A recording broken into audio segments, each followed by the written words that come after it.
কাতলার কালিয়া বা কাতলার ঝোল তো আমরা প্রায় সময় খেয়েই থাকি। কাতলা মাছের আজকের রেসিপিটা একটু আলাদা। ঘরেতে থাকা উপকরণ দিয়ে খুব সহজেই আর খুব অল্প সময়ের মধ্যে এটা বানানো যায়। তাহলে চলুন দেখে নিই আজকের রেসিপি। নমস্কার বন্ধুরা, welcome to my channel switch to yum. নারকেল কাতলা বানানোর জন্য আমি এখানে দুটো গাদার পিস নিয়ে নিয়েছি। তারপর মাছের গায়ে নুন আর হলুদ দিয়ে ভালোভাবে মাখিয়ে 5 মিনিটের জন্য ম্যারিনেট করতে রেখে দেব। মাছটা যতক্ষণে ম্যারিনেট হচ্ছে ততক্ষণ আমি একটা বাটা মশলা বানিয়ে নেব। এর মধ্যে আমি দিয়েছি গ্রেটেড নারকেল, দুটো চেরা কাঁচা লঙ্কা আর হাফ চামচ গোটা জিরে দিয়ে আমি একটা স্মুথ পেস্ট বানিয়ে নেব। রান্নাটা আমি সর্ষের তেলেই করব। তেল গরম হয়ে গেছে, এর মধ্যে আমি মাছগুলো দিয়ে হালকা ভেজে নেব। মাছগুলো ভাজা হতে থাকুক, আর আমার এই ভিডিওটা যারা প্রথম দেখছেন তারা প্লিজ চ্যানেলটিকে সাবস্ক্রাইব করে আমার পাশে থাকবেন। মাছ ভাজার তেলে আমি কুচি করে কাটা পেঁয়াজগুলো দিয়ে ভালো করে ভেজে নেব।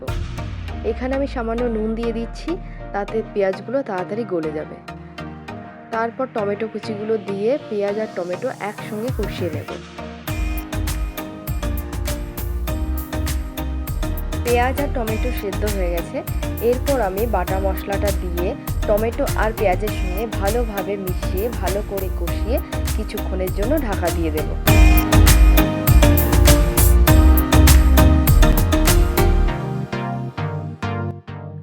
নারকেলটা প্রায় ভাজা হয়ে গেছে।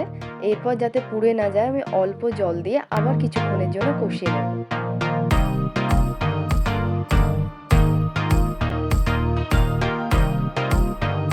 মশলাটা এখানে প্রায় সেদ্ধ হয়ে গেছে, দেখুন উপর থেকে তেল ছেড়ে এসেছে।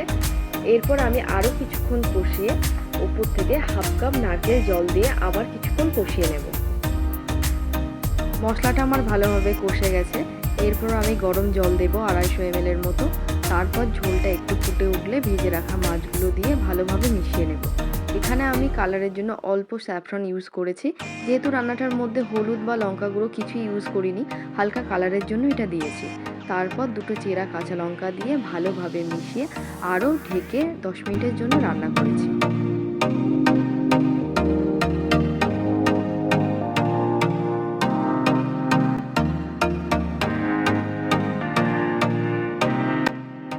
তৈরি হয়ে গেছে আজকের রেসিপি নারকেল কাতলা।